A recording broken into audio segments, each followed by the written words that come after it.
Assalamualaikum warahmatullahi wabarakatuh.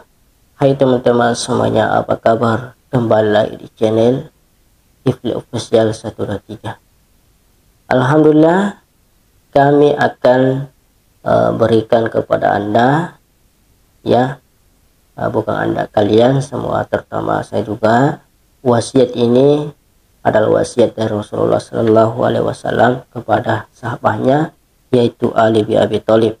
Nah, selain mujrimi salasu alamati, tanda-tanda pendosa ada 3. Yang pertama adalah hubbul fasad, cinta terhadap kerusakan. Yang kedua adalah wadurrul ibad, membahayakan orang lain. Yang ketiga adalah wajatinabul rasyad, menjauhi petunjuk.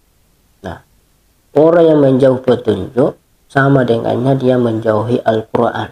Padahal Al-Quran itu adalah sebagai petunjuk kepada orang-orang yang beriman, orang yang bertakwa. Nah, sebagaimana dalam Al-Quran, zalikal kitabu la raiba fih hudal lil muttaqin. Zalikal kitabu, kitab itu tidak ada keraguan di dalamnya terhadap orang-orang yang beriman atau orang-orang yang bertakwa. Semoga 3 wasiat ini, ya, tanda-tanda pendosa bisa kita jauhi, insyaallah. Terima kasih.